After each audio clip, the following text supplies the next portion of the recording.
In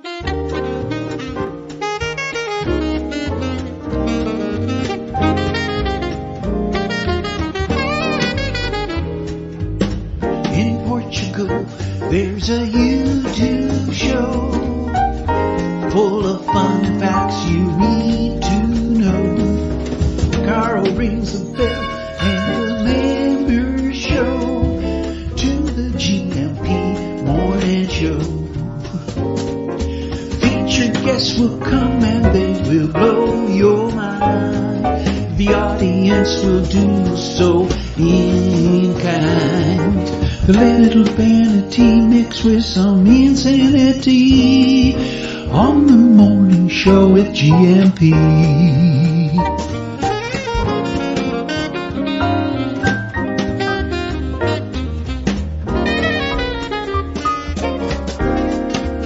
Hey, Gumpers. Hola, bon dia, Munson here with the Expats Portugal Show. Yeah, hola, bon dia, alegria. How are you this morning? Tudo bem? Como estás? Como vai? As a certain gentleman might say to us as he tries various Portuguese phrases on us and might even be here this morning. It's a little bit confusing because well, I've got, you know how sometimes you go down to the kitchen in the morning and there's a slug in the house? Well, I've got that this morning. And what's more, his name is very confusing as well, because I think he's only using, 5 letters. Let that be a mystery for now. Not the only one this morning, I've got to say. A big sea mystery yesterday. Great fun in the bay yesterday at San Martino de Porto. And I saw this in the water. I've got a still, I think, somewhere, but I've also got a video. And we need your help. I was with my boy looking on the internet last night. Different sea creatures, and we can't find it. We believe this to be a proper mystery, this creature. Now, you're thinking, what sea creature, Carl? I can't see anything. You see that black kind of dot shape in the water there, just off the quay here in San Martino de Porto? That's what a little crowd had gathered to view, and I've got a video of it moving in the water in the most beautiful of ways. It's like a sort of black lampshade with a special gyrating motoring mechanism that gets it through the water. I've never seen anything like it in my life.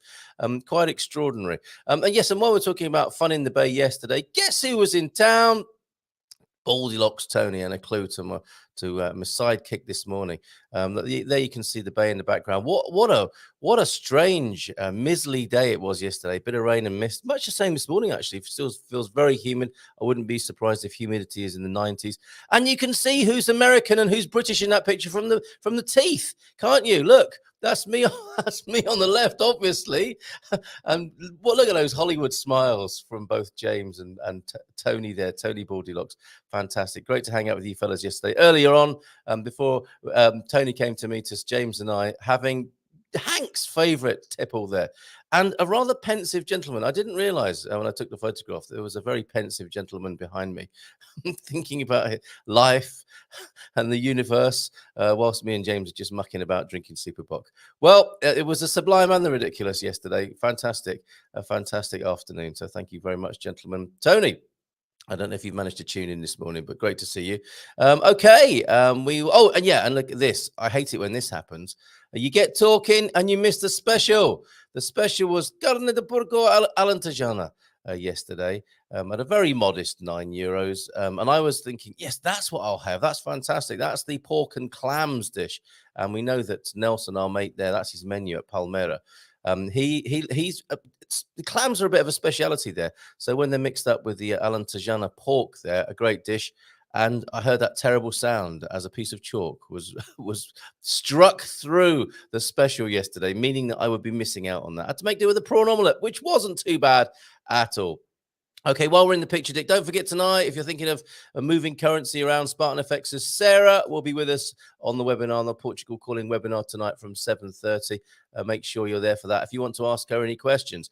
Unlike many other currency firms, you don't get to speak often, do you? When you with banking, with currency exchange, you don't get to speak to the people involved. Spartan FX are very different in that regard, and they will be available to you tonight. Well, certainly Sarah will be, and we'll ask her a few questions, and she'll bring you right up to date with currency rates and how Spartan FX work. And they get the most incredible testimonials. They really do when it comes to moving money around.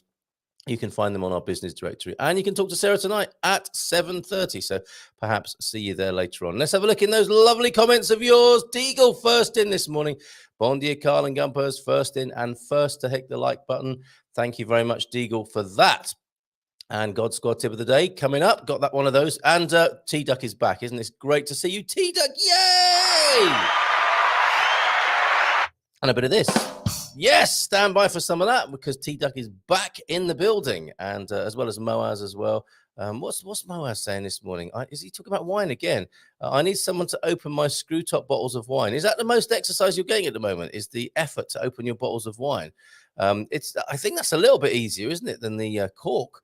You don't see screw tops in Portugal. No, we're creators and exporters and users of proper corks, if you like. So no screw tops here. OMG, yes, I do drink screw top wines, lol. I think the trend generally is to go that way, isn't it, in this world of sort of mass production? But not here in Portugal. Still, you can build up a lovely collection of corks, and you can look in the drawer and you think they'll come in useful one day. Oh, my goodness, how many? 300, 400, 500 corks in there. I'm going to have to get rid of those.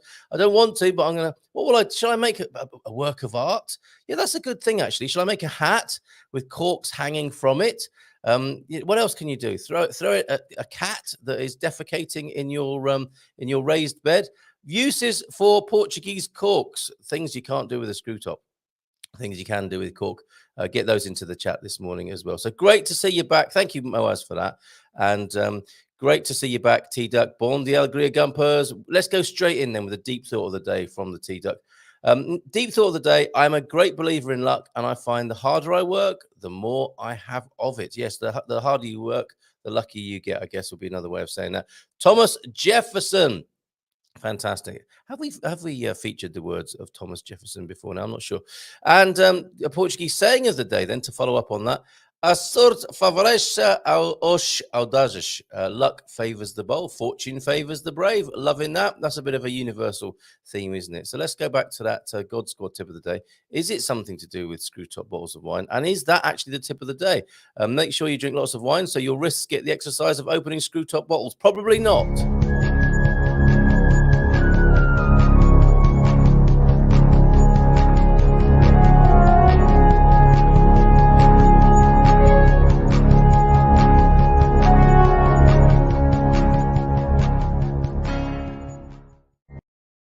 Okay, let's get right into it. I was struggling. Oh, so you as well, Coach Turner. I was struggling to open a screw top bottle yesterday, and it reminded me to train my grip strength. Okay, that's interesting. So it is possible to train and regain, is it, or retain a strength in the wrists, which is, we all think about this from time to time, don't we?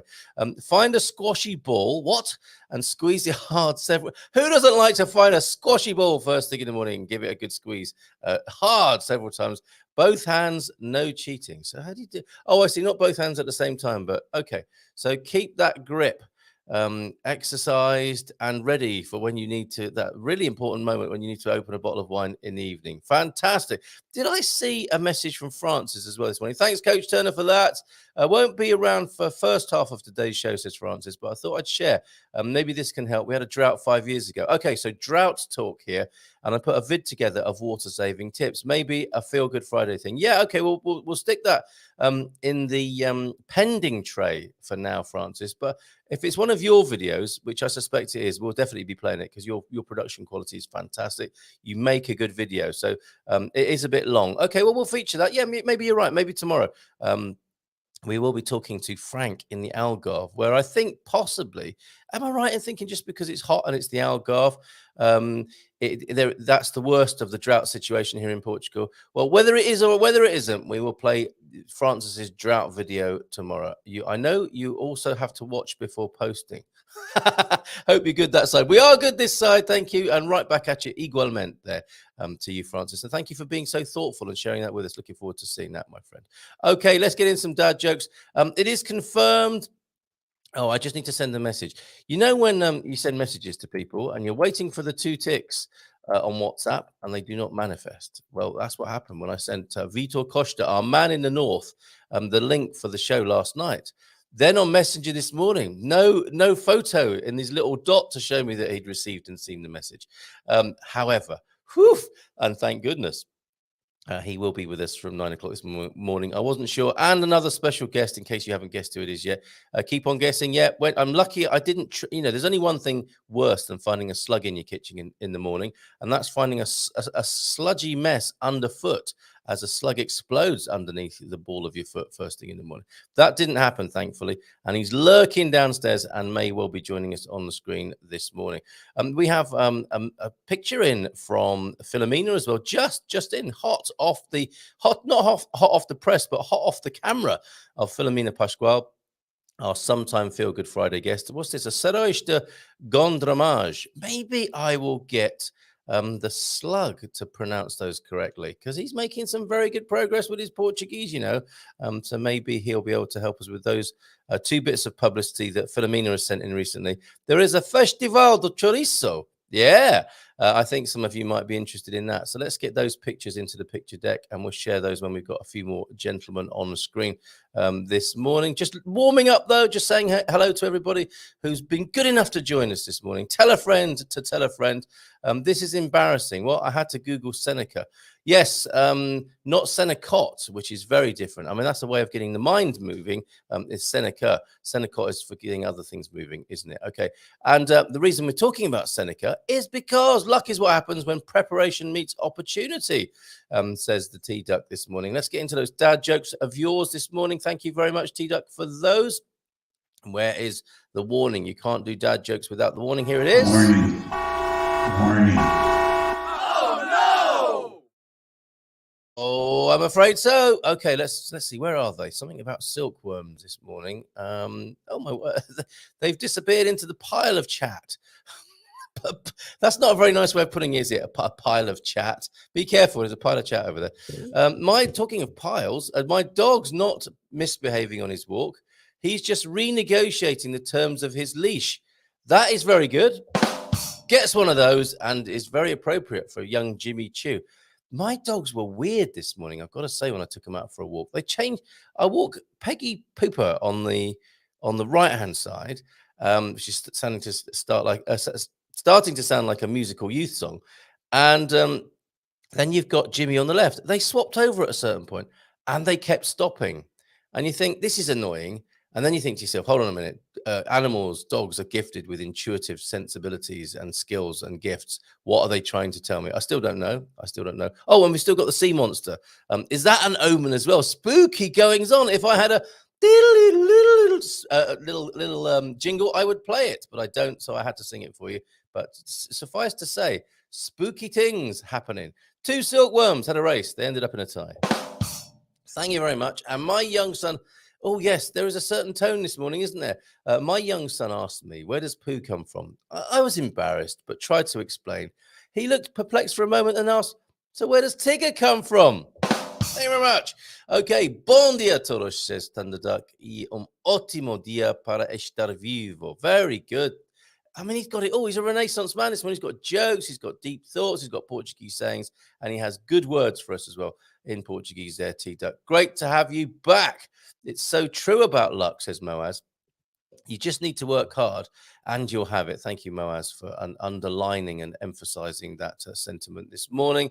And I'd like to start something similar to the thoughts and sayings, says Moaz. All the historical facts of the prof, something fun and good at the same time. Well, okay, we will interview you this morning between us. Okay, everybody, let's find out. Let's make it a deal. Let's make sure it's not idle chatter in the chat this morning. Moaz, we'll take your offer. We just need to figure out what you're going to contribute to the show. And I'm looking forward to that. Let it be very Moaz-esque, okay? So something that you're passionate about, because that's going to help you to keep going. The hard work that's mentioned before, and a little bit of luck, and we're going to have a Moaz moment. There it is. I think it's called the Moaz moment, isn't it? Each morning. So please do, says Thunderduck. How about a fun and thoughtful saying or something like that? Yes, absolutely. Something to put a smile on our faces. You know what, to me, is the great double whammy of life, is something that makes you smile and enlightens you in some way. I was going to say think, you know me. I think thinking's overrated. We can tie ourselves in knots when we get too caught up in the thinking. Hopefully the direction of thought is towards freedom and liberation and enlightenment. So maybe that's it. Maybe a cheerful thought of the day from you, Moaz, a Moaz moment that is enlightening and entertaining. That's how we roll here, isn't it? This is embarrassing, says Moaz now. Oh, you had to Google Seneca. Okay. But we've put you on the spot. What's going to happen? I wonder. I've quoted Seneca before, says Tito, but the first time I had to search him as well. So there you go. You're doing a great job, says Moaz, and we agree. I should find something different. Oh, great job with the sayings. I should find something different. I'm sure you will. Moaz moment then. Watch out for it. You remember where you heard it first, right here. Stephen Wells is right here. Bon dia to you. And is that Nessie? Okay, well, I'm going to play the video now. I might have to play it again when Vitor arrives and joins us, because he might know it as, yes, that's the old, not the Portuguese man of war, but that's the old Portuguese black leather squid or something like that. A most extraordinary creature, as you're about to find out. A minute of video. We were agog on the quayside yesterday. I don't think anybody knew what it was. I think I did hear an American voice saying, "Oh my God, it's an alien," or something like that. But let's see. In this minute of video, God help anyone who tunes in who joins us halfway through this video. But who knows? They might be a marine biologist.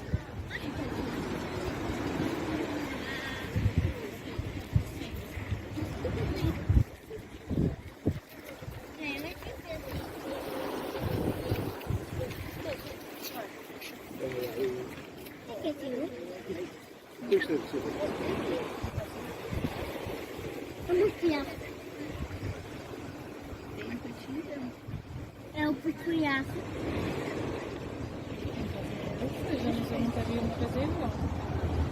Mãe, aquele peixe que está dentro do teu é um peixe peculiar. Usos. Este é o seu peixe morrecido. Vai para o senhor já.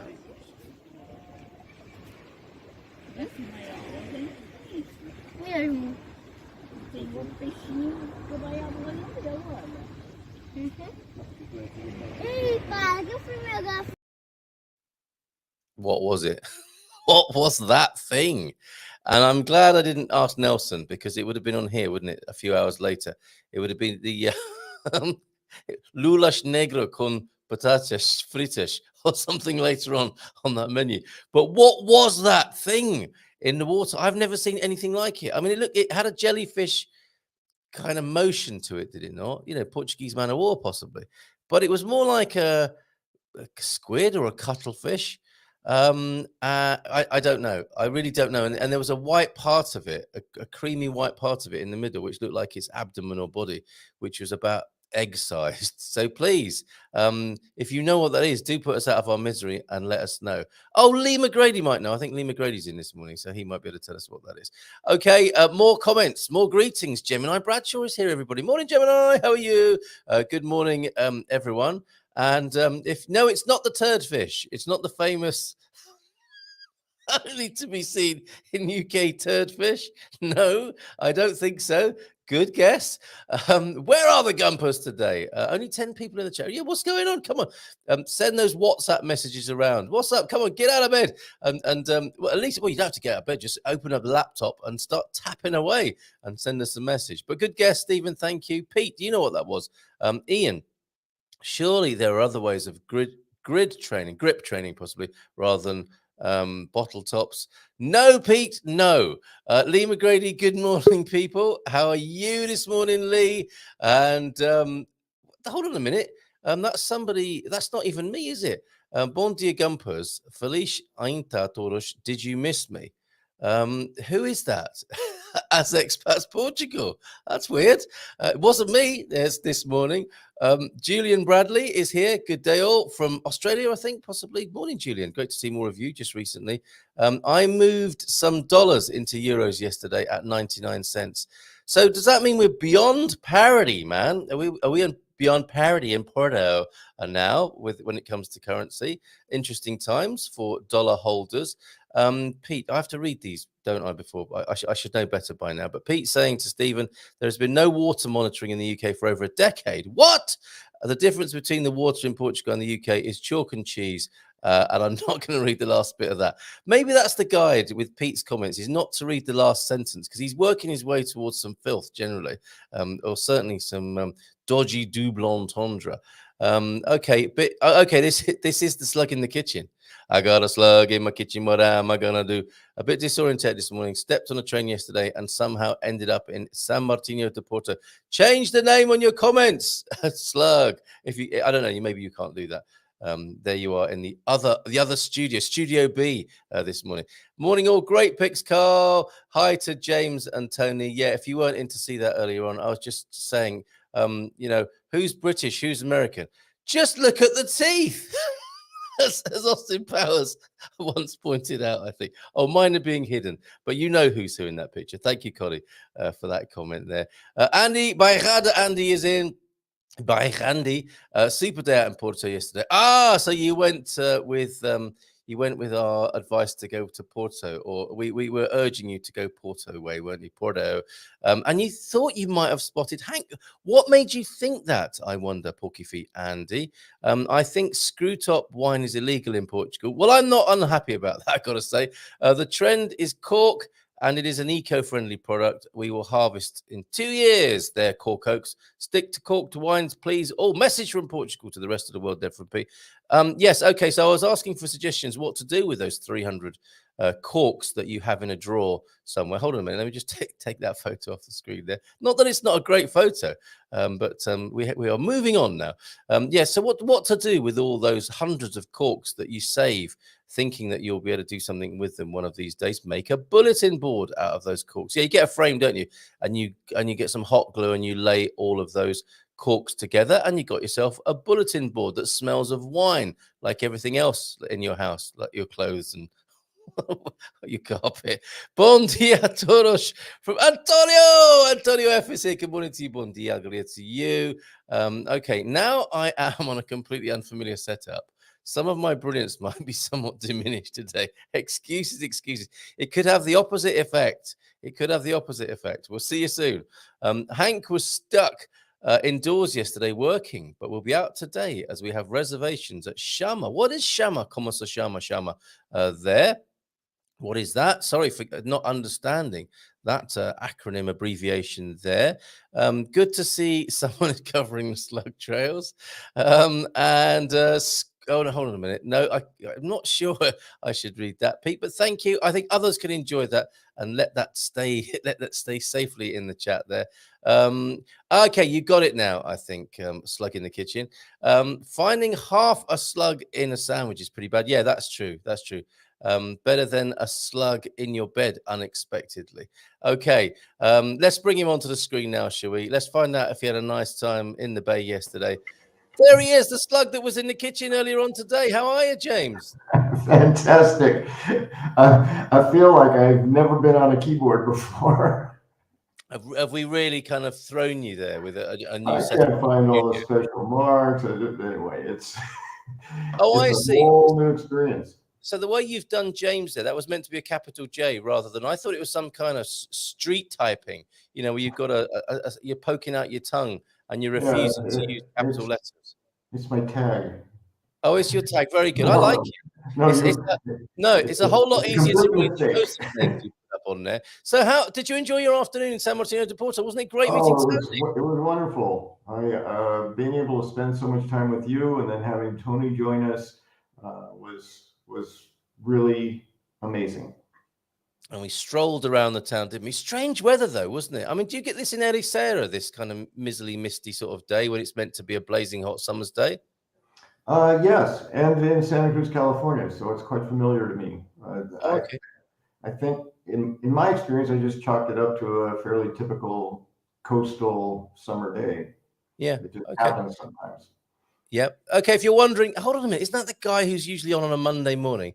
Yeah, it is. It's the variously named slug varietal man. And it's James Holly is his official name. And he's here with us on this move to Portugal Thursday. Vitor Costa joining us, our man in the north, at 9, of course, talking about the north of Portugal, where people go and never come back. That phenomenon continues, I believe.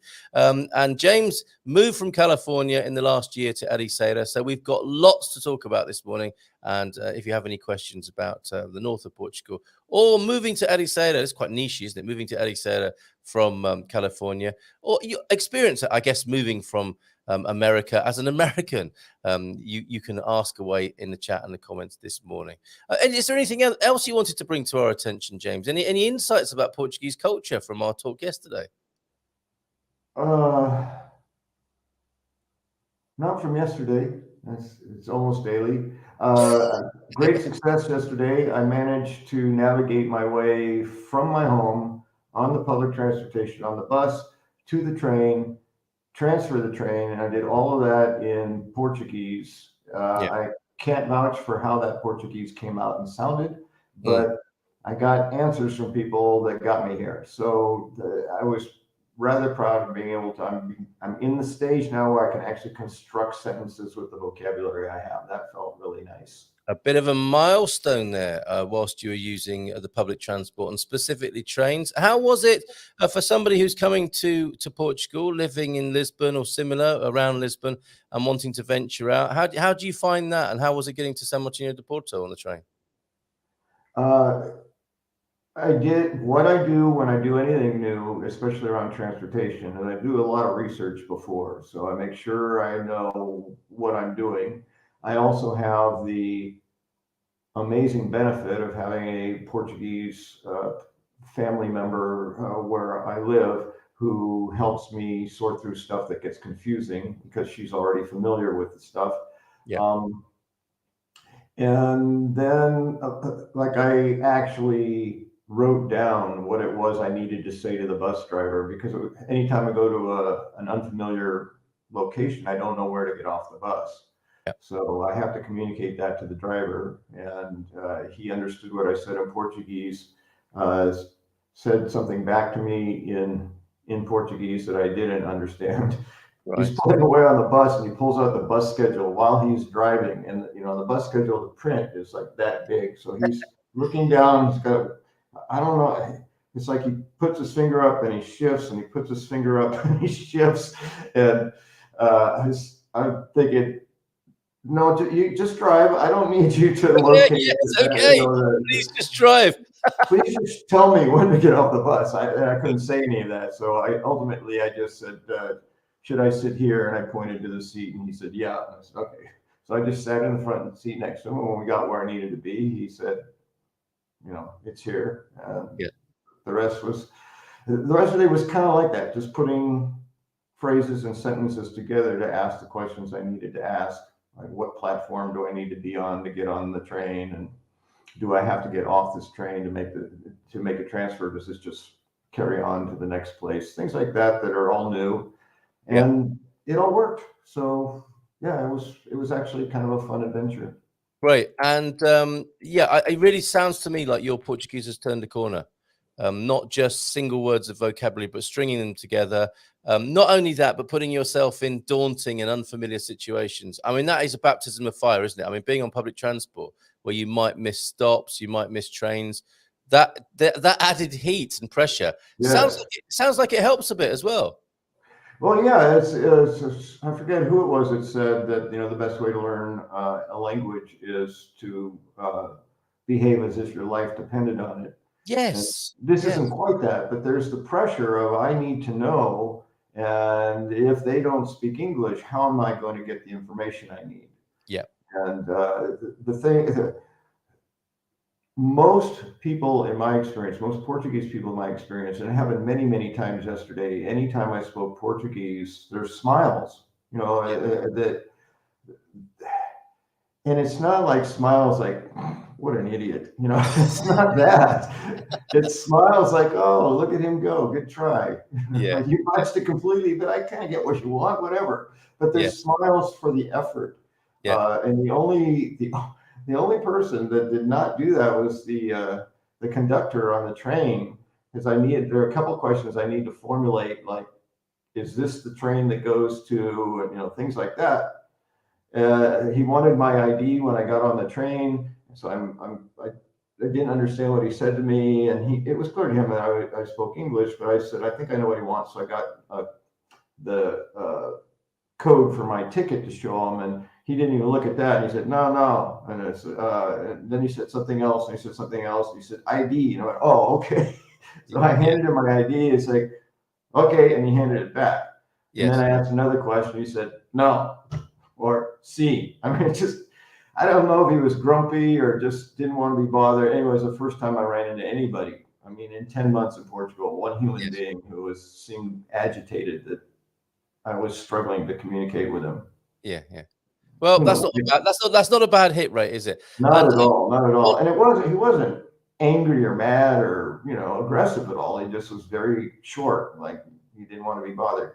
Must have, maybe had something a little more pressing to do rather than struggle with somebody who couldn't speak the language, which is fair enough, isn't it, from time to time. One other point on using public transport: still mask wearing is mandatory for those flying into the country. Remember to pack a mask or get one, because I don't think they'll give you one of theirs on the train. They probably might get a bit grumpy about that. You're meant to be wearing a mask still on public transport, I believe, and even on Ubers. In Ubers right at the moment. That I don't know. I don't use Uber. So. Okay, all right, but yes, bear that in mind so you don't find yourself compromised and in any difficulty on public transport. Thank you, James. Thank you very much for now. Any other questions for James on moving to Portugal? Lives in Ericeira, gets about on public transport, as you've heard there, and the language is coming on very nicely. So congratulations, well done on that. Good man, James. Let's bring on that man in the north, Vitor Costa. Whee! Hello. Yes, you're on the Expats Portugal Show, Vitor. How are you? Hi. Hello. How's it going? Okay, thank you. Tudo bem? Tudo bem e por aí. What's he doing this morning, James, do we think? I think he's pretending he just woke up. Yeah, Vitor, did you just wake up? No, he didn't. How is the north of Portugal this morning, sir? So today it's we have some sun that's coming out from behind the mountains, and so it's now visible light outside, and everything is going great. Yeah, because there was kind of a small birthday party this week. Yeah, and a bunch of expats appeared, which I wasn't counting on, and I met Owen for the first time. Oh, did you really? You know Owen? Yeah, absolutely. The food alchemist, yeah. And you were talking about how people come to the north and never will go back. Yes. It seems like it was his case, because his plan was to sell his house and then maybe rent somewhere or whatever and explore. But he was like, hey, you know what? I think I want to buy here now. Amazing. I've just been sent some pictures of your birthday gathering. I don't know if it's right to share them, but it's absolutely what's going on now? This is so weird. Carl. I've got James pretending to be me in another part of my house, and now Vitor pretending to be me in another part of the country.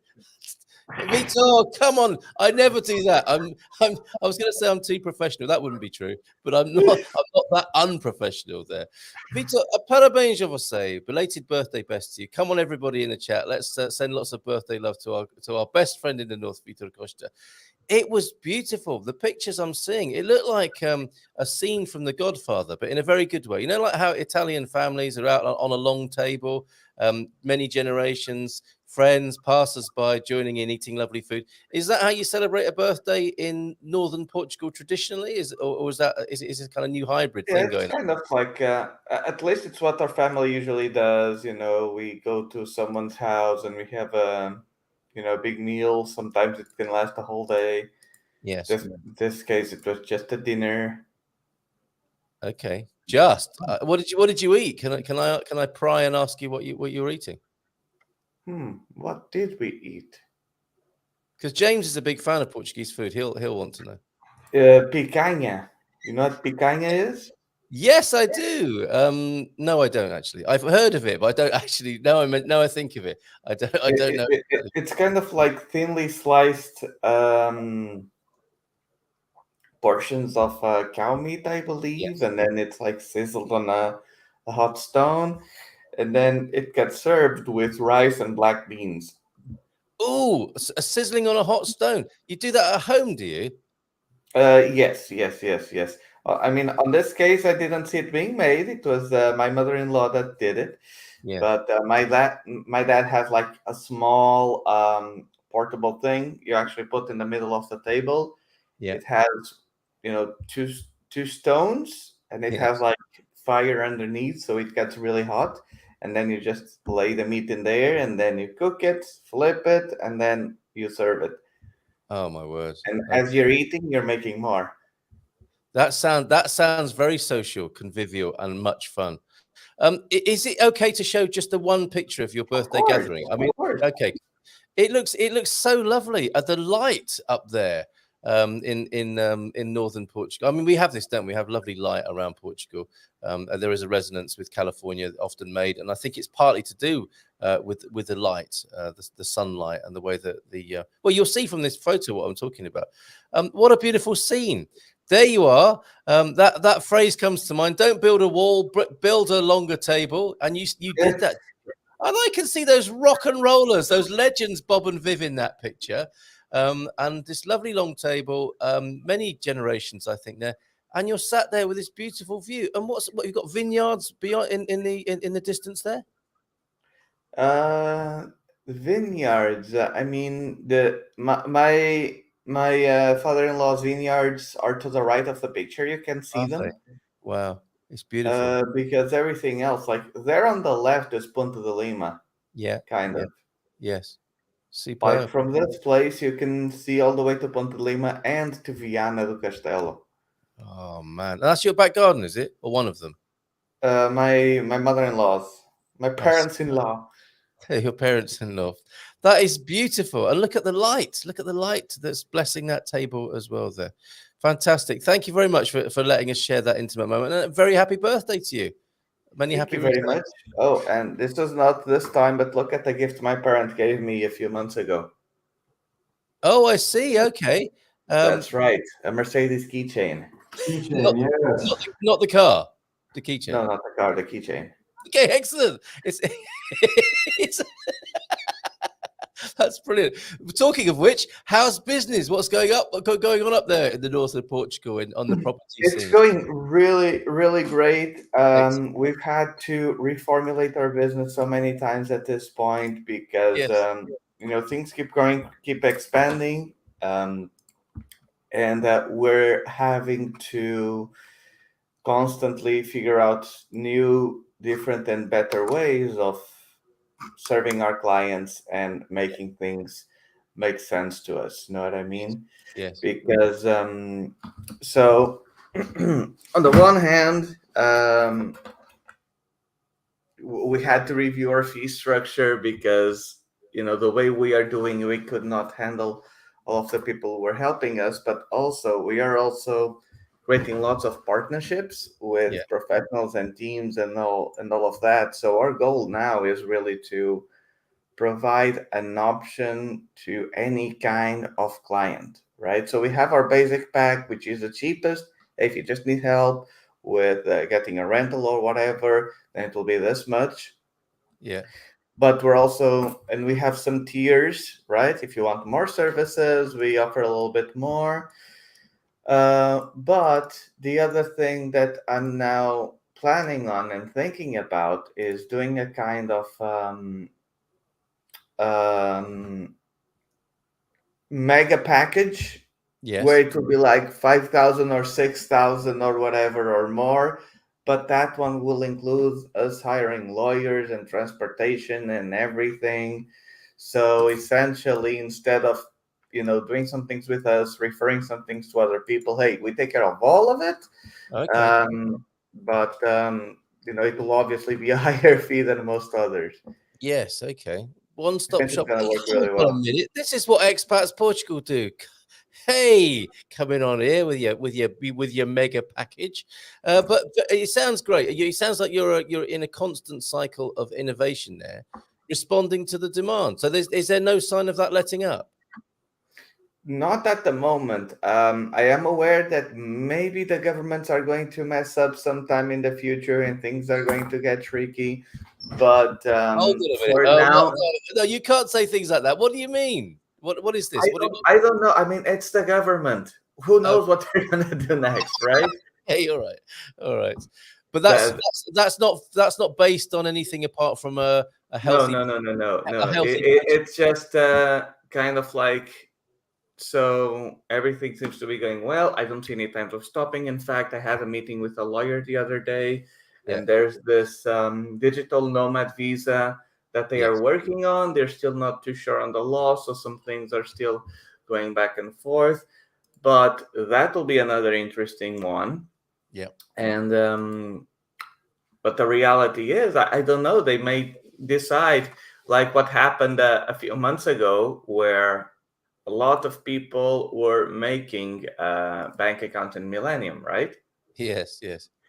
And so, usually in business, if you have a lot of clients that are interested in this one thing, um, you would likely expand that one thing because it has a higher Yes. demand. Yes. But so what they decided to do, hey, we have a lot of foreigners opening bank accounts with our Portuguese banks. Yes. Why don't we not let them do that? I think that's a Yes. smart business decision. Do you remember this, So, James? Yeah. Total agreement. Made no We sense to me. Yeah, we covered this, didn't we? We talked. I mean, Gilda, obviously, the Saint Gilda, who was with us on a Migration Monday every Monday. We went through this with her, and she went, and I think she banged on the desk in Millennium. But how you put it is absolutely right, isn't it? It's like, hey, this is fantastic. We've got all these foreigners opening up bank accounts. I know. Let's stop them. With large deposits. Yeah. 20,000 euro accounts opening up every day. He's like, nah, Right. let's not do that. Yeah. Look, yeah, we're a bank. We don't want your money. No, hold on a minute. So that is what I'm talking about here, right? I don't imagine that. I don't see anything that would indicate that the D7 or anything would end. But I mean, it wouldn't surprise me if they decided to do something crazy all of a sudden. You know what I mean? A curveball, a kind of a political or financial curveball like that. Yes. Okay. All right. Well, thank you for alerting us. I suppose to a possibility. There are just this can be very stressful, can't it? James, you know this. You were telling me yesterday. You suddenly hear a little bit of information about how the regulations have changed, and the color can drain from your face in an instant, can't it? I think there was a change whilst you were in your process, and Gilda just casually said, "Oh, that's changing," and you're like, "What? No, I'm supposed to be on a plane in 3 days." Yeah. So this is just a bit of background, a bit of speculation. There's nothing firm or decided about this, but I think Vitor giving you an insight into how things work. But I'll also say this: Go on, in mate. case they do throw a wrench into things, Yeah. we do plan on finding a solution around it anyway. Yeah, of course. Well, that's what you're all about, and as we've heard there, you're innovating in a way, that businesses have to these days, don't they? And pivot, I think, is the word used, isn't it, in those kind of startup circles, and innovate and just keep changing to suit the needs of the customer. Excellent stuff, James. Have you discovered or explored the north of Portugal? I don't really want you to, because like Owen, you won't come back, and you'll be another name on that list. But have you been up that far? Not at all. I'm still. I'm gradually expanding my radius from where I live because I'm all on public transportation everywhere. Yes. And quite frankly, I love where I am. So there's no need for me. There's no urgency for me to move out. I know I'm here for the long term. Early on, I was like, oh, I need to go see this and go see this. It's like, I'm not on an exploration trip. I'm here. I can take the remainder of days I have left to do whatever I want in Portugal. And that kind of shifts that sense of urgency. Yeah. I think that's some wise words there for anybody who's getting in a panic about that. Actually, yes, because we had a chat with a gentleman called Dave who's in Alcobaça, and he had that realization, didn't he? He's like, I don't think I've got enough time to do all the things I want to do, and I think we kind of talked him round with that, didn't we? It's like there's enough to do. There's enough to enjoy. There is no need to be in a stress about it. And it's true, isn't it? None of us have got enough time, however old or young we are, to explore every possible blooming thing in the world. So you just got to take it easy, pick wisely. And certainly, I mean, the conclusion we came to, there was enough going on in Portugal and Spain. He wants to go to Spain, and you chucked in Italy. There's enough going on our doorstep, isn't it, to keep us very happily engaged with life and touring for the rest of our lives here. Fantastic. Okay, we got another lovely picture in from your birthday here. Look at this, talking about the light and the food and the situation. This is lovely. This is why they go up to the north and never come back. Anything else to tell us about the north at the moment, Vitor? Any festas? I see that Philomena's been sending in things like this. So Ponte de Lima is pretty much getting ready for Feiras Novas, which is the big yearly event here in Ponte de Lima. So make sure you guys come on over. Oh, okay. What's going to happen? It's just a giant party with all kinds of stuff going on, a bit similar to the one in Barcelos, but at a larger scale. Okay. When you say larger scale, what are we talking about? This is the whole town getting involved. How many days? The kind of scale where you can't see the floor. What for people or rubbish or with the amount of people? Yes. Yeah, right. And the other thing is, so to give you an idea, one time many years ago, we were there, me and Maria. Yeah. And she lives like, I don't know, between 5 and 10 minutes from the village by car, like maybe 2 kilometers or something. Yes. And so we decided that we were going to go home earlier, or at around midnight or something. We got home at 2 a.m. from a taxi. Yeah. We spent 2 hours in a taxi to do 2 kilometers. You should have taken a bottle of wine and a meal with you, I think. We should have done better. But I mean, that's how Feiras Novas works here, right? Okay.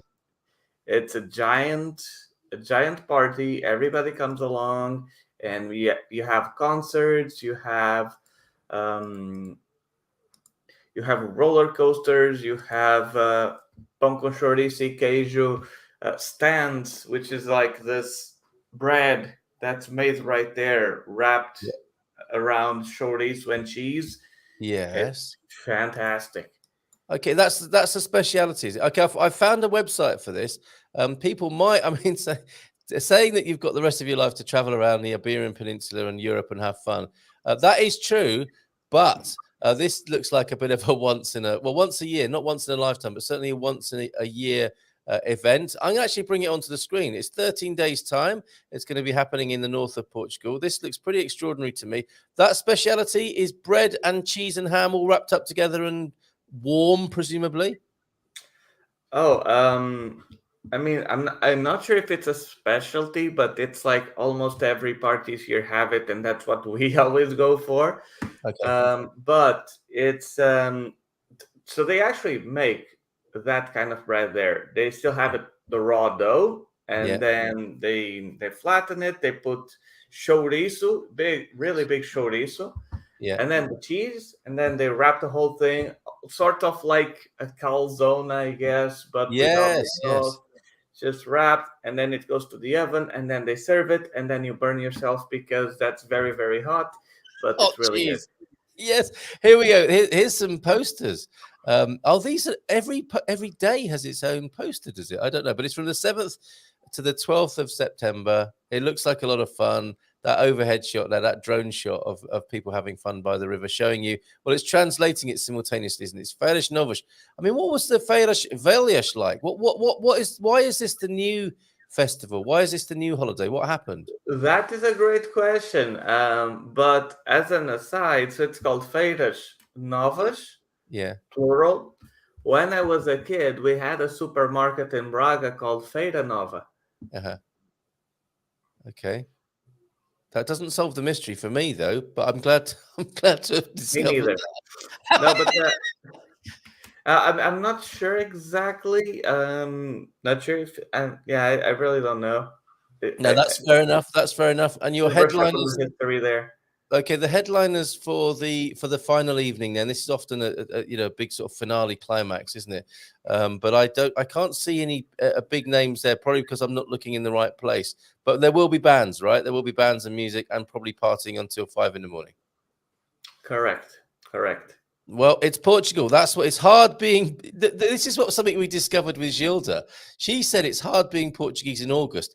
It sounds like it's hard being Portuguese in August and September because the partying is continuing, isn't it? It kind of does. Does. Amazing. Okay, let's go to the chat. We've got Mad Cow. Who am I? I don't know. Would you like to guess, James or Vitor on this? No, neither of them want to guess. Okay. Moaz is retracting his offer, I think, of a Moaz moment each morning. Oh, God, what did I get myself into? Well, if you make offers, we're going to bite your hand off, basically. You're doing well on the language, James. Deagle2 started session 7 on Memrise. He's got 2 million points. Where do you cash them in? Well, in Portugal, presumably. He's got 2 million more than I have. And me. He's got more than the pair of us put together. Hold on a minute. What's going on here? Glad to hear. No, I don't go dogging first thing in the morning, Pete, but that's not what I meant. Moaz, it's going to be fine. It's going to be fine. Oh, wow, Carl, that thing is beautiful, only slightly alien looking. Do you have any marine biology experience, Vitor? Marine biology. You're not a marine biologist secretly or anything like that. I mean, you're busy enough, aren't you? I don't think you've got that going on as well. That's confidential. Okay, all right. Well, let's see if we can tease you out with your marine biology expertise because we're still trying to discover what this is. Stephen thinks he knows. Check this.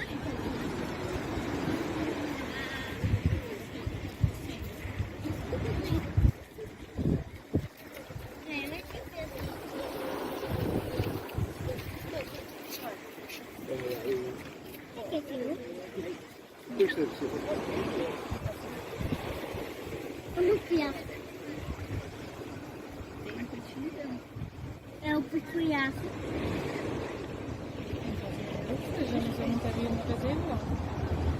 Mãe, aquele peixe que está dentro daquele é um peixe peculiar.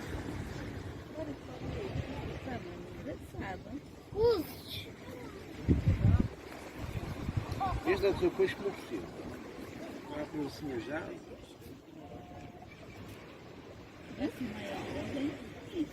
Mesmo. Tem um peixinho que vai à bolinha dele, olha. Ei, pai, que foi meu gato? What did the child say at the end there? Hey, bye. She was talking to her dad, wasn't she, about it? What is it, Dad? Kind of looks like a sentient underwear. It looks like underwear, did you say? Sensual underwear. Okay, you don't. I know. But you got to be careful. I mean, if your underwear smells like the seawater, then you probably need to see a doctor. To be fair, I think on that. I think the mystery has been solved here. It's a batfish, apparently. I think, and we go now to the Sea Slug Forum to discover exactly what it is. I think you mentioned sea slugs, didn't you? And of course you would, James, yesterday.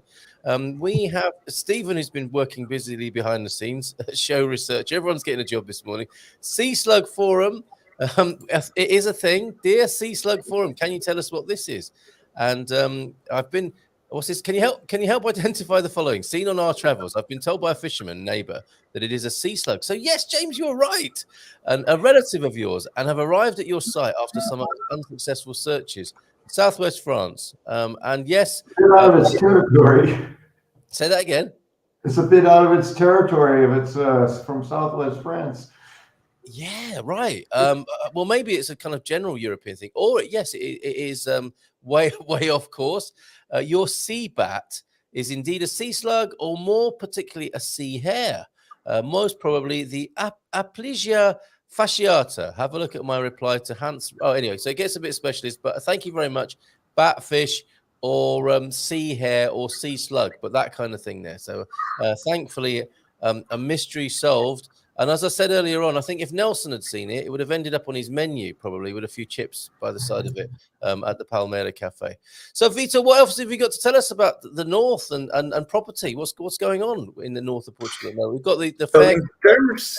In terms of property, I don't know if this is going on back there as well, but it's been going a little bit crazy. Like everything is going up. The prices are going up as well. We're having a harder time finding good places for our clients. It usually takes more effort than going, outside of the conventional routes to find it. Yeah. But I mean,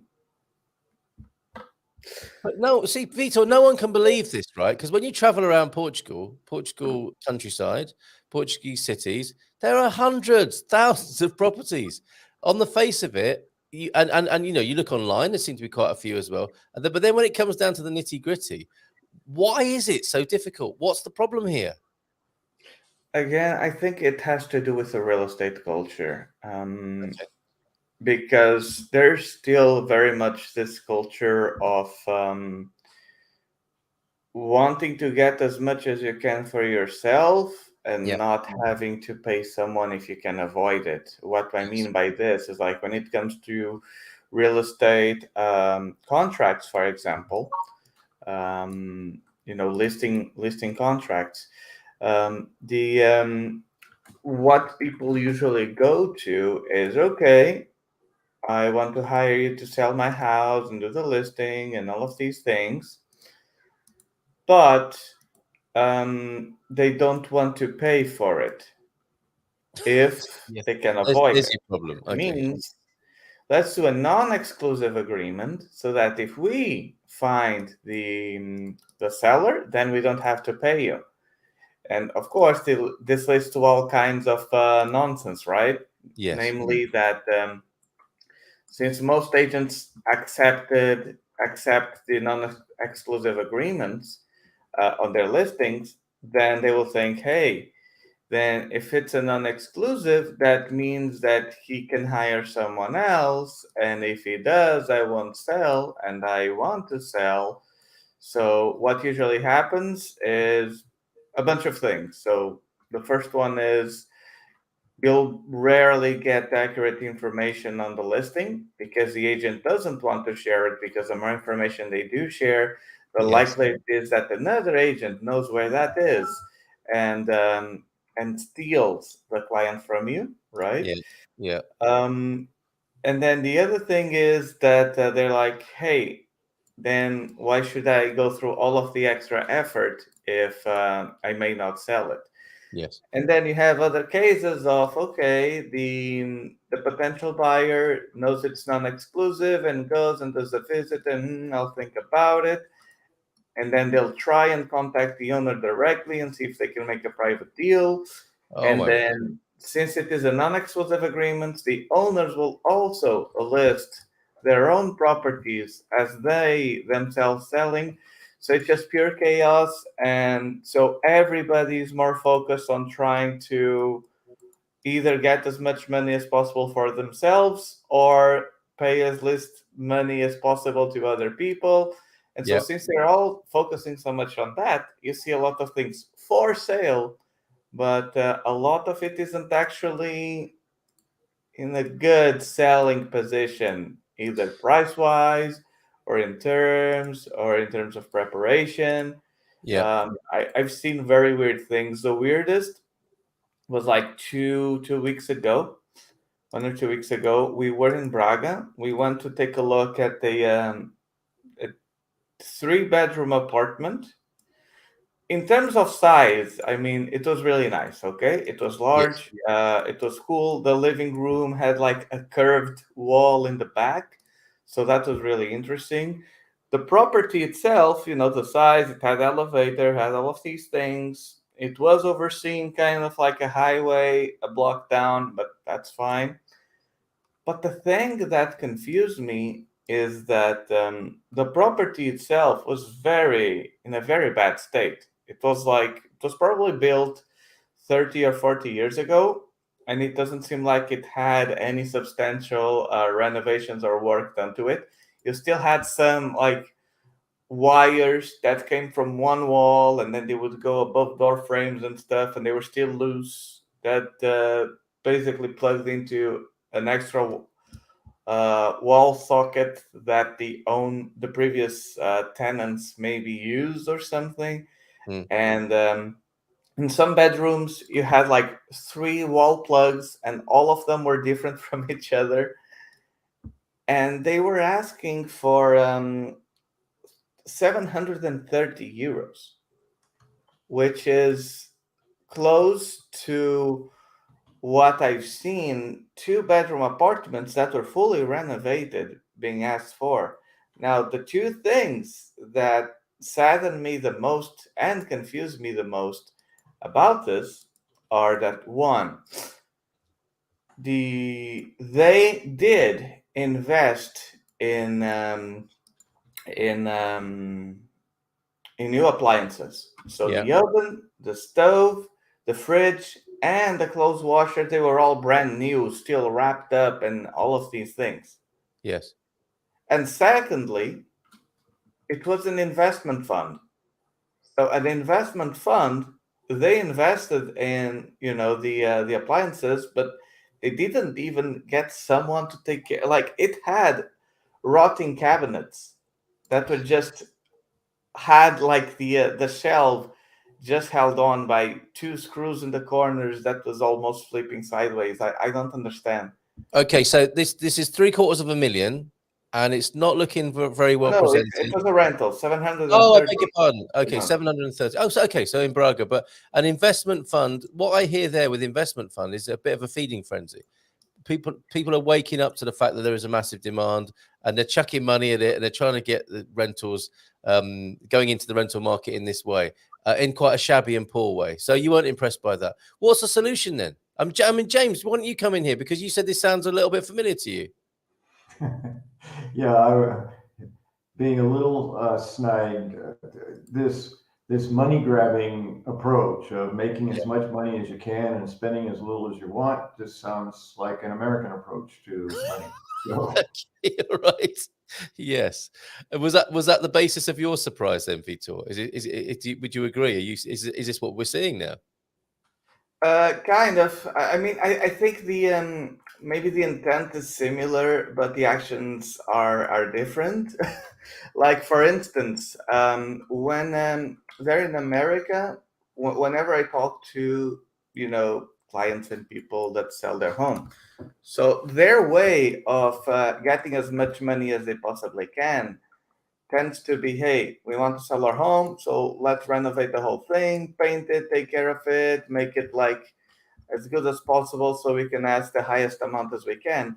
While here in Portugal, their strategy for making more money is not spending it. So, hey, I want to sell a house, so I'm going to ask a premium price, and I will not spend any time, effort, or money in making it presentable. If you want it, you buy it. All right. Okay. So we are seeing that, but to be fair, there are people operating in a profession. There are, Aren't but there? I mean, it's and a bit rare. that's It's a your bit job, isn't it? Is to find those people. And I got to say, at Expats Portugal, that's what we're doing, connecting people up with the most professional people in real estate. With Wiley, with Vitor, with Casa Portuguesa, Project Lisboeta. We want to find the people who've got this new ethic and dispense with all of that stuff you've just talked about, Vitor, because it needs to change, doesn't it? It's not serving the country. It does. I think it's a cultural thing. Yeah. I think it needs to start somewhere, and I'm doing my part as much as I can. For instance, I've decided that I will not accept a non-exclusive listing Right. because of everything I know today. When I started working at another company, the only advantage I could think of about the exclusive is that, hey, if the house sells, then we're owed our commission. But that didn't make sense to me because, okay, if that's the case, then if I have a listing and then I don't do anything and the guy happens to sell, it doesn't make sense that I'll immediately get paid for it, right? So, but now I really feel like, to sell a home, okay, if you want to sell it yourself, do it, okay? But if you want to hire someone, I think it needs to be someone who knows you, who knows your property first and foremost, and that is responsible for the whole process. Because then, the person knows who visited, the people who did visit, what they liked, what they didn't like, and then they can use all of that information to make it easier to have a sale. If you have 10 agents all working on the same house, then one does a visit here, another does a visit there, another does a visit there, and then nobody really knows what's been going on, if there's been demand, if there's been search, if not, and all of that information will be useful to adapt either the prices or the marketing strategy or whatever. And so it needs to start somewhere. Also, a kind of an MLS system would be really useful here in Portugal, so we can have more transparency, more information. I know a lot of very influential agents that are working on getting a sort of this MLS system started here in Portugal also. Yeah. So I guess hold on a minute. What does MLS stand for? The multiple listing system is the system they use there in America and Canada. Basically, all of the real estate properties are in that system, and then you can have a history of how much they sold for, what's their current price, if there's a listing, which agent is representing them, what is like the commission split between the agents. So basically transparency and information, making it available for everyone, which I think we're really lacking that at the moment. But, okay, so as a shorthand then, in summary, we're talking about professionalizing the industry.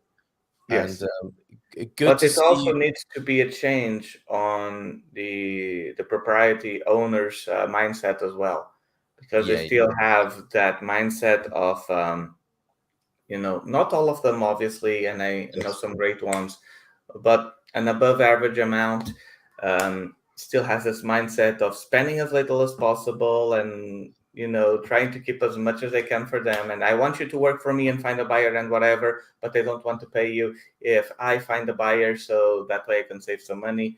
So people need on both sides have more like a partnership, right? Yes. So I trust my agent and my agent trusts me. It's not like I'm using my agent to try and find me a buyer and I'll pay them if I have to.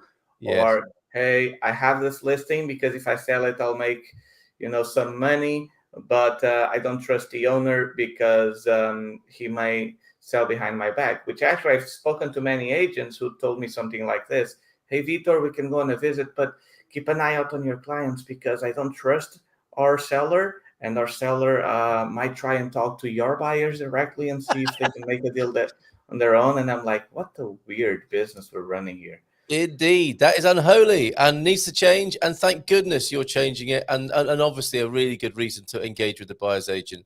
And know who you're dealing with and get away from all that shady double dealing stuff. Thank you for leading the way on that, Vitor. We come back to MLS, another acronym busting morning here this morning. MLS, we know what that is. Shaman, we now know what this is as well. It's a restaurant in Porto that my California co-workers found online and has many great reviews. Menu changes daily based on what they get at the market. Well, that's exactly how it should be, right? Maybe there's batfish on there later on today. It's the season, it would appear. Hola, bom dia de Australia from Drew. Saudade, meu amor, Portugal. Look at that. Serenading and an ode to yes, shout out to Portugal. Hola, bom dia from Owen as well, who has just sent me in this picture of himself rocking his new T-shirt. Merch there. Project Love, Life and Happiness, or Project Love, Life and Happiness. It works both ways. Fantastic. Thank you for the pickies. Interesting, it does. Yep, Vitor met up with you at the weekend, and we may have lost you to the north as well there. Owen, thank you for sending that in.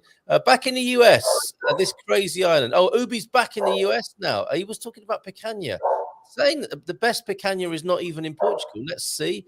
We don't trust him, Carl. He's an imposter. Who was this? Was that Mad Cow earlier on? I think we know who that is now. In Lisbon, the weather is quite grey today. Thank you for that weather report. Antonio F. Not happy about that. In Portimao, it's sunny. With an hola bon dia kids from Victoria. Good morning to you. And a parabéns to you from Antonio F. You're good, mate. there, of course, James Antonio F. Raj is in. Bon dia. Happy birthday, Vitor. Look at this. Connie as well with a happy birthday. The food was fantastic at that gathering. Oh, in there. Did you enjoy the match yesterday? I think Victoria had a great time. We saw some of the video there. And she had picanha for lunch yesterday in Lisbon. It's her favorite. She loves it when Joel, do you remember those man cave days where Joel used to say, picanha? But much better than I can do it. And we have, yes, Connie, Victoria, yes, well done, you too. And the company was amazing too. This is all still talking about Vitor's birthday party. Morning, Randy and Vicky as well. And picanha is delish, says Ubi. But this is a little bit controversial, Vitor. It is delish, but maybe they do it better in Miami. Would you care to chip in on this, James? Portuguese food. Had you eaten it in America at all? Are there Portuguese restaurants? I have never had it, and I've never been in Miami, so I can't really comment. Yeah, I guess that is quite niche, isn't it? That famous Miami picanha restaurant. You'd have to go quite a lot. Yeah, from where you lived. Okay, and Portuguese restaurants, are they a thing in America? I've never noticed Portuguese restaurants in any of the places I've lived. They're probably there, but I wasn't seeking them out, and they weren't obvious. So. Yeah. Okay. All right. Not a loss to the north, but a loss in the south now. Portugal has gone rogue and losing himself in the Algarve like Frank did about a year or 18 months ago. The match was fun, says Victoria. Late night as the crowd all flooded into the Colombo shopping centre after the match for some beers. I bet that was a great atmosphere as well. Are you a football fan, Vitor? Not my favorite. Not your favorite. And if pressed, I tend to be the kind of person where there is a global acceptance of something. I tend to shy away from it. One of those people, huh? I'm one of those. All right. So I think, James, you might be one of those people as well, right? Have you picked up a football team since you've been here in Portugal? I'm not shying away from it, but I'm so there's so many other aspects of being in Portugal and getting into the sports scene, becoming a fan, that kind of thing is just sort of off to the side. Yeah. So it's like at some point I'd like to go to a match. I might feel some kindred spirit with a certain team or something. Say, yeah, that's my team, but not yet. Yeah. Not yet. Okay. And we're talking about soccer, of course, for our American friends. I had some in Braga. It was good, but the fat was too gristly. I think picanha is supposed to have an extra sumptuous and chewable fat. Stop it, Ubi, with your picanha talk this morning. But Braga is otherwise fabulous. Old Gus, the Caesar, would be proud. What is Ubi talking about? Who is Gus the Caesar? Does that make any sense to you, Vitor? Who's what? Gus the Caesar. On the screen there, apparently in Braga. But is he the landlord, maybe, of that place you looked at? I don't know. Bob is here. Look, rock and roll legends of the North, Bob and Viv. We saw you in the pictures earlier, Bob. Great to have you here, and thank you for your picture that you sent in. Ubi, go to the Redizio place and try the picanha there. Yeah, I think you must have just had a particularly unspecial rendition of the recipe there. In the Algarve, I've eaten my body weight in seafood and fish down here. I'll never hear anything bad said about the Algarve. Oh, okay. I mean, no one did say anything bad about the Algarve, did they? I did. You did. Yes. I love Radizio. The best way to have a picanha there. Okay, thank you very much for that. Happy birthday from Moaz to you, Vitor. Feliz aniversario, bon aniversaire. And in Arabic as well. That's really cool. By the way, small side note. I believe picanha is more of a Brazilian thing. Okay, all right. So another little recipe plot twist there. Stop them! They want to give us money. What was that about? This is the millennium. The bank thing, wasn't it? Yeah. Suze is in as well. Fantastic. Hi, Vitor. Hi, guys. I think you met Suze, didn't you, when she was traveling through Ponte de Lima? It was great to have Owen visit us. It got us to see some spots we hadn't visited yet, too. Look, he doesn't do football, but he does office Olympics, I think, there. That's the first part of the office triathlon, I believe. And I've always found lots of intravenous drugs and twilight sedation improves that What is this? I don't understand. Oh, this is the Algarve, is it? Another great Algarve review there. I love the market by the river in Ponte de Lima. Will that be part of the Feira Nova there, the market? Is that what Suze is referencing? Is that an integral part of the upcoming Festa? Mm-hmm. It will be.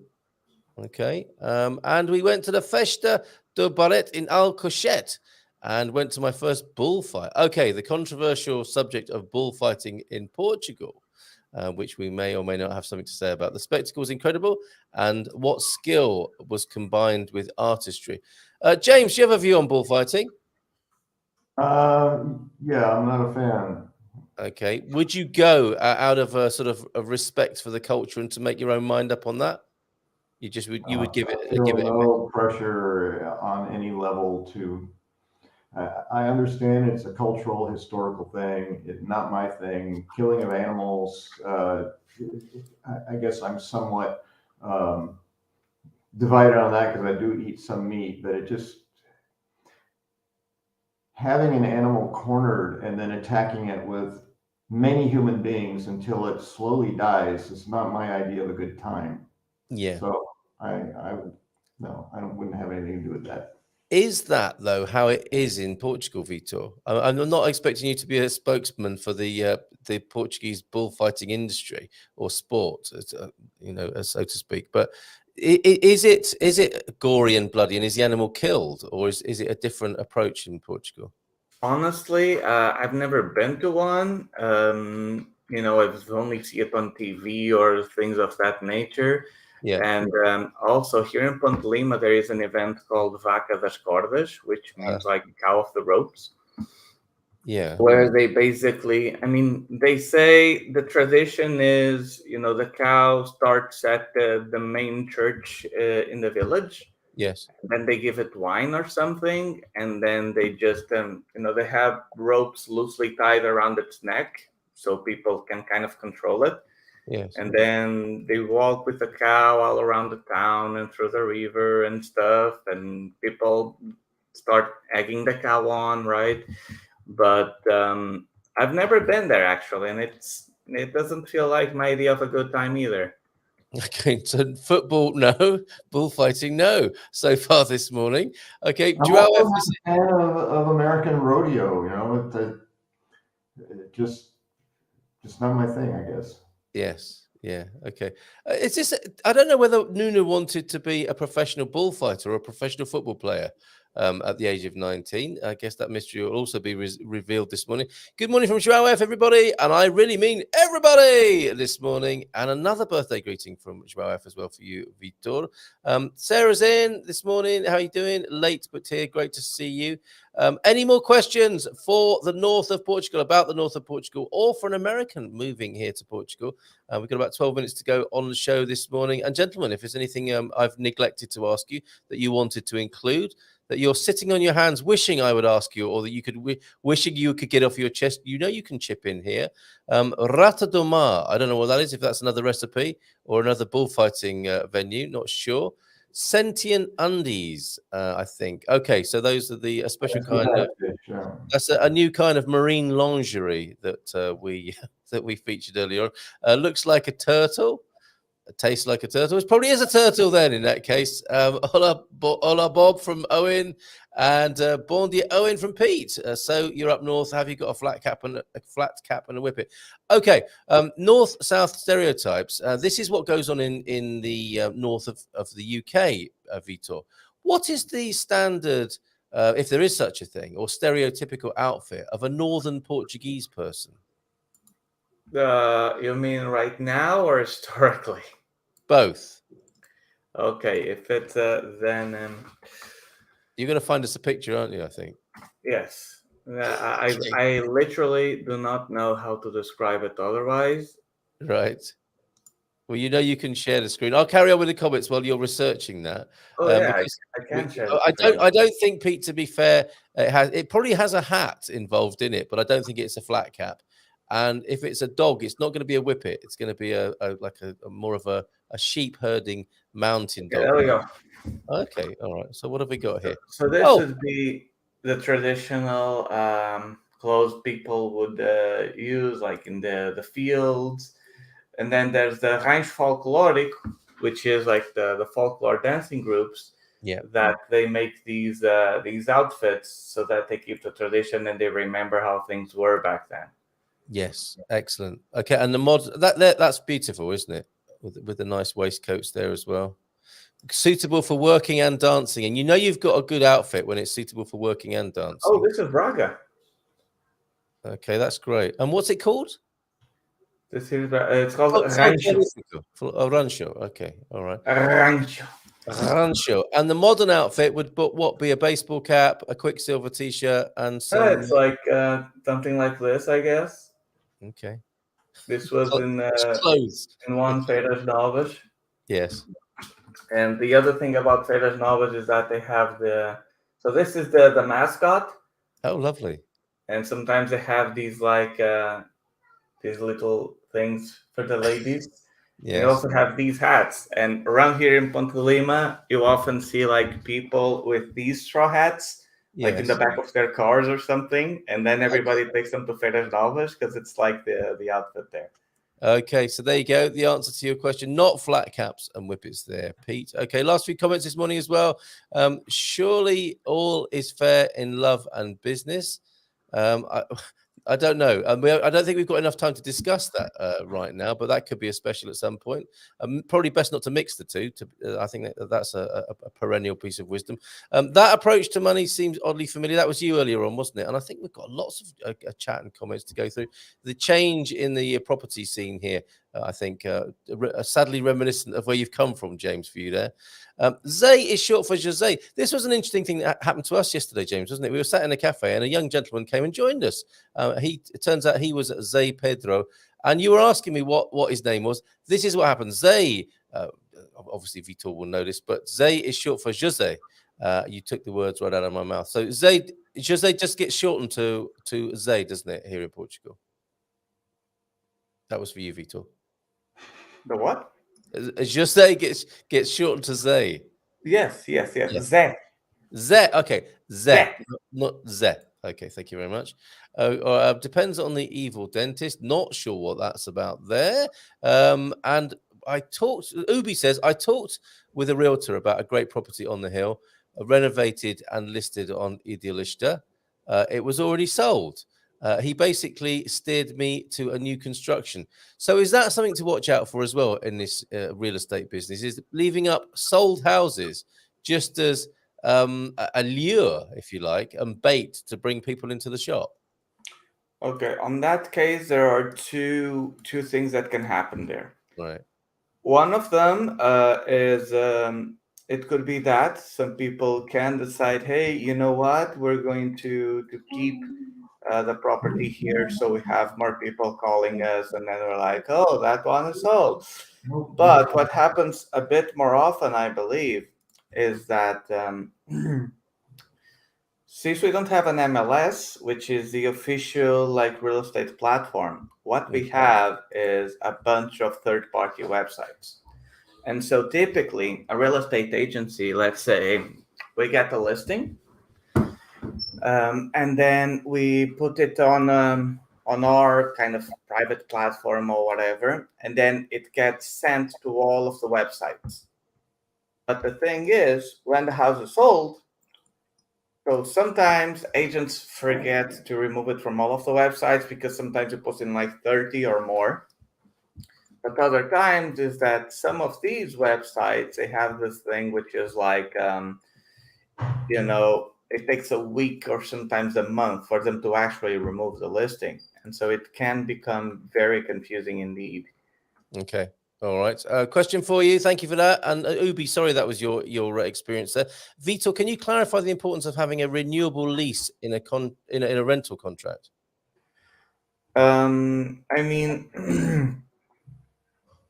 I'm not sure if I would call it importance or not, but I'll explain a little bit how it goes. So typically, contracts are of about 1 year. I think the limit used to be a minimum of 3 years, but most people didn't use that anyway. But I think the law changed now where the owner and the and the landlord essentially can work out the deal and have a shorter duration.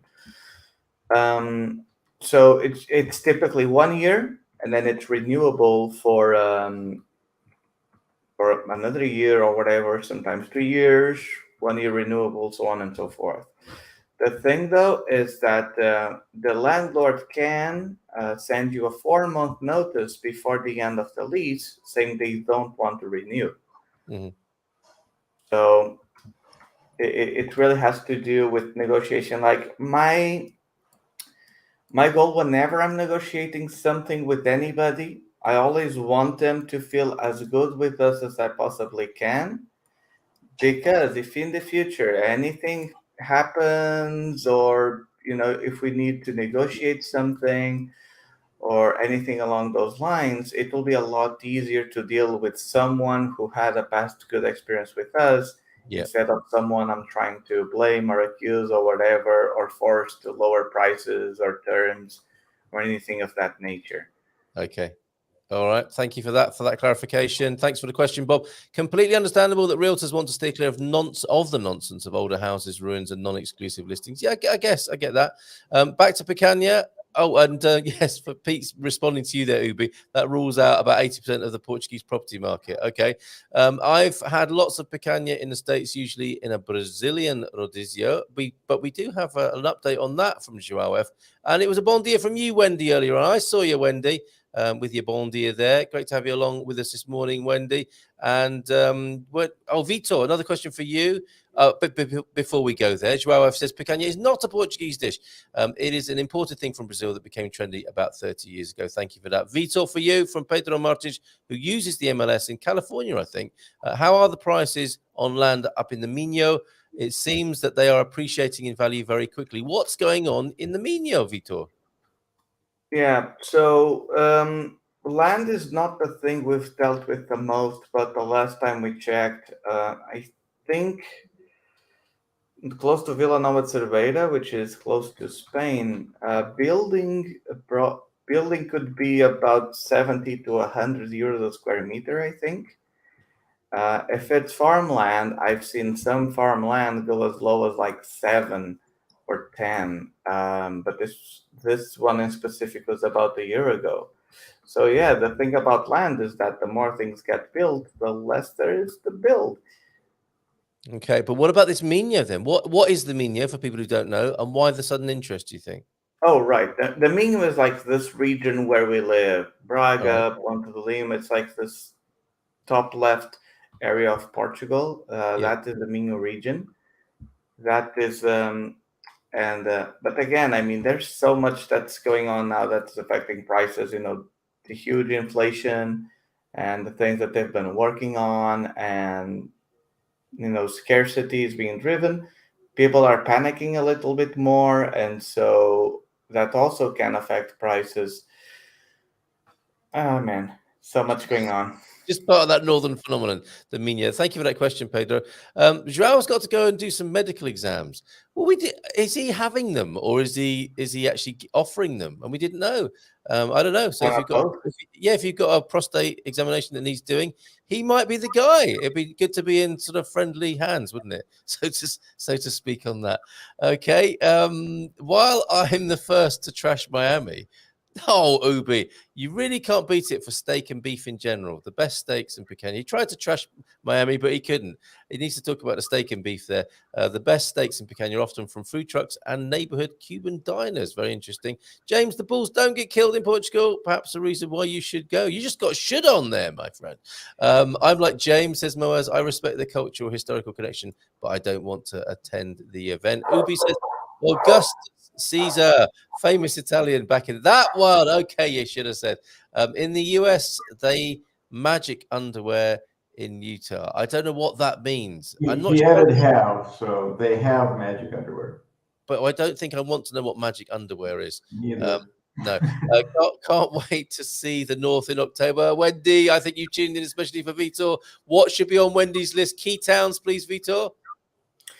So obviously, Ponte de Lima, I always will advise people to come here and take a look. Braga is also really nice. Barcelos is my hometown, so I also have a special affinity with the Barcelos.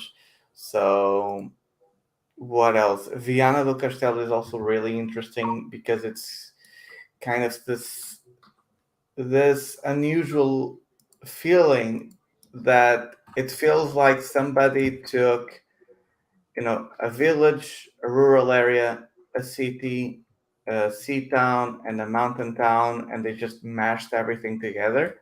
Nice. And so and there's a river too. So there's this weird feeling that there's everything included. But yeah, I definitely recommend visiting those areas in particular. They're Okay. really nice. You have a lot of stuff to do in all of them. So that There is you my go, Wendy. recommendation. And final question, gentlemen, for this morning on Moving to Portugal Thursday. Thank you so much, Vitor. Thank you so much, James, for being here. But the final question of the day, bon dia, what is the best time of the year to move to Portugal? James. Well, I actually addressed it. My first thought was, like how long is a piece of string? It's like, well, what season do you like? But in my experience, the most frustration has come in the high season, just because there's so much going on. Businesses are busy. People are on holidays. It's hard to get anything done. You wait for a week to get, service if something is not working in your house, those kinds of things. So for all of those reasons, I said probably just not that time of the year. If you're moving, and that was the key, when's the best time to move? It's like probably not then. Yeah, I'd agree with you. Avoid August. Autumn is great because it's the lull after the busy summer, and springtime is great as well because you're feeling those springtime vibes here in Portugal. Vitor, our special guest, once a month on a Thursday, moving to Portugal. What would you say? Best time to move to Portugal? Well, I would say something along the lines of what he said, honestly, and also depending on what town you're going to, maybe not September or close to September, because that's usually when classes start. And if it's a college town, then that can get more complicated. Never thought about that. Okay, but so for you, any time other than September, and also including the high season, so August and September might be. If you are the sort of person, yeah, probably between August, September, maybe October. Yeah, those might be the heaviest months.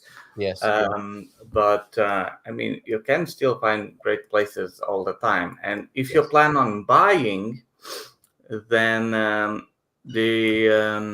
those months might not be as big of an issue as if you're renting for obvious reasons.